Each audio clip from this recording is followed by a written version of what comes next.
আসসালামু আলাইকুম, কেমন আছেন আপনারা সবাই? আজকে অনেক দিন পর আমি একটা মজাদার ভর্তার রেসিপি তৈরি করব, আপনাদের সাথে শেয়ার করব, দেখতে থাকুন। এখানে আমি প্রথমে দিয়ে দিচ্ছি হচ্ছে 4-5টা ছোটো সাইজের পেঁয়াজ।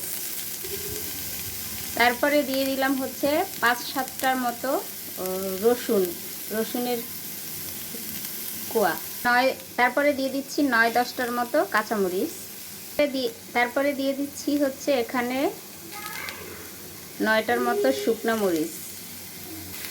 তারপরে এখানে বড় সাইজের 1 পিস গরুর মাংস আমি প্রথমে ছোট ছোট করে কুচি কুচি করে তারপরে বেটে নিয়েছি, যাতে এটা ব্লেন্ডার করলেও হতো, কিন্তু ব্লেন্ডার চাইতে একটু আস্তে আস্তে লাগবে, যার জন্য আমি হালকা করে একটু পিষা দিয়ে নিয়েছি। ঠিক আছে, তারপরে দিয়ে দিচ্ছি এখানে সরিষার তেল।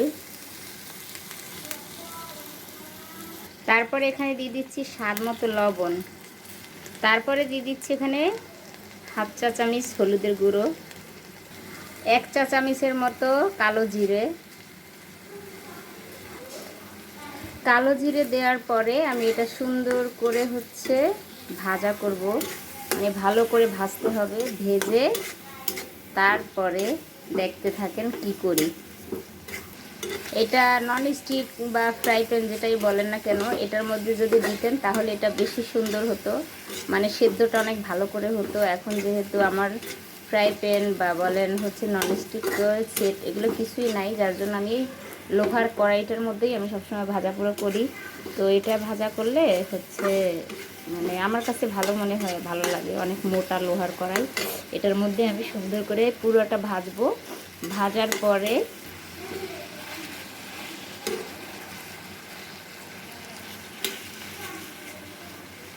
এখন আমি ভাজা শেষ হয়ে গেছে, মোটামুটি শেষ হয়েছে, কিন্তু পুরোপুরিটি হয়নি। হওয়ার পরে এই মাংসটারে আমি দেখেন ভালো করে আমি পেঁয়াজের সাথে এটাকে পুরা মিশিয়ে নিব, মিশিয়ে ভালো করে ভাজবো। আমার এটা আসলে ভালো করে ভাজা হয়ে গেছে। এখন আমি একটু পানি দিয়ে নিব সেদ্ধ করার জন্য, কারণ এই মাংস যেহেতু এটাকে সেদ্ধ করতে হবে। তো আমি এখন পানি দিব, আমি সামান্য পরিমাণের একটু পানি দিয়ে দিচ্ছি, যাতে এটা ভালো করে সেদ্ধ হয়। যেহেতু মাংসটা আমি বেটে নিয়েছি, যার জন্য পানিটাও আমি অল্প দিয়েছি। আর যেহেতু এখন সেদ্ধ করছি, সেদ্ধ হয়ে গেলে তারপরে দেখবেন কি করি। ওয়েট করেন এবং দেখতে থাকেন। তো চলে এলাম 10 মিনিট পরে। তো 10 মিনিট পরে আমার মশলাপাতির এই অবস্থা। তো এখন মোটামুটি সেদ্ধ হয়ে গেছে। এখন যতটা পানি আছে, পানিটা আমার ভালো করে শুকাতে হবে। শুকানোর পরে এটা আমি ভালো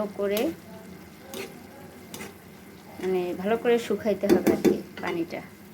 তো লাস্টে আমি অ্যাড করলাম ধনিয়া পাতা, এটা দেওয়া অবশ্যই 100% দিতে হবে।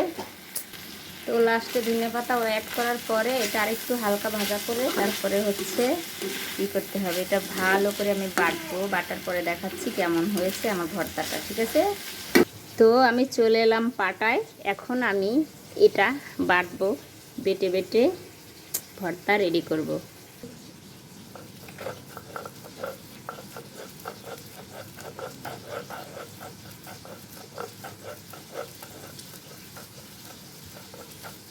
তো বাটাবাটি চলতেছে, সবাই দেখতে থাকুন আর কমেন্টে জানাবেন অবশ্যই আমার ভর্তাটা কেমন হয়েছে।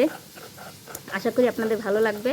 আর যাদের যাদের ভালো লাগবে আপনারা সবাই করে করে খাবেন। ঠিক সেম রেসিপি যদি আপনারা করেন, তাহলে আপনারা ওইরকম মজার ভর্তা বানিয়ে খেতে পারবেন। কালারটা কি সুন্দর হয়েছে, রেডি। না আমার ভর্তা খুবই মজাদার ভর্তা বানিয়েছি, আপনারাও বানিয়ে বানিয়ে খেয়ে দেখবেন এমন করে। সবাই ভালো থাকবেন, সুস্থ থাকবেন, আমার সাথে থাকবেন। আল্লাহ হাফেজ।